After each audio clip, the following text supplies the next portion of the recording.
তোমরা বিশ্বাস করবে কিনা জানি না, তবে আমার 100% কাস্টমারের মধ্যে 99% কাস্টমারই কিন্তু মেয়ে।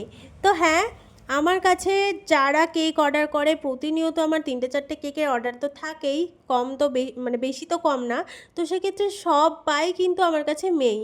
তো তারা যখন কেক নিতে আসে, আমি তো যেহেতু ডেলিভারি করি না, তারা যখন কেক নিতে আসে আমি তাদেরকে যখন কেকটা দিতে যাই, তাদের সত্যি বলতে এতটা সুন্দর, আমার প্রত্যেক কটা কাস্টমারই কিন্তু প্রচুর সুন্দর। তো আমি কিন্তু সামনে কখনো বলতে পারিনি, তো ভিডিওতে বলে দিচ্ছি, আমি শুধু ভাবি যে কতটা সুন্দর। তো তোমরা ভাবতেই পারো আমি হয়তো রূপ দেখে বিচার করছি, তবে সেটা না। রূপে তো সুন্দর, তবে মনটাই হলো আসল। তো তাদের ব্যবহার, তাদের কথাবার্তা, মানে ঠাকুরের আশীর্বাদে আমার 99% কাস্টমারই প্রচণ্ড সুন্দর, মনের দিক থেকেও আর রূপের দিক থেকেও।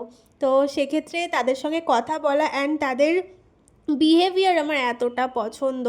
তো কি বলবো আর, আমি সত্যিই খুব ভালো ভালো কাস্টমার পেয়েছি, আর তোমাদের ভালোবাসায় আমি এরকম কাজটাও করতে পারছি, এগিয়ে যেতে পারছি। তোমরা আমার পাশে এভাবেই সারা জীবন থেকেও, আমার কেককে ভালোবেসো এবং আমাকেও ভালোবেসে যেও এভাবে। তো এই ছিল আজকের ডেকোরেশন। তো এরকম কেক অর্ডার করার জন্য অবশ্যই আমার সঙ্গে যোগাযোগ করে নিতে হবে। ভালো লেগে থাকলে একটা লাইক, কমেন্ট, শেয়ার করে দিও। আর একটা কমেন্ট করতে ভুলো না কিন্তু। দেখা হচ্ছে নেক্সট কোনো কেক ডেকোরেশনের ভিডিও নিয়ে। চলো আজকের মতন টাটা।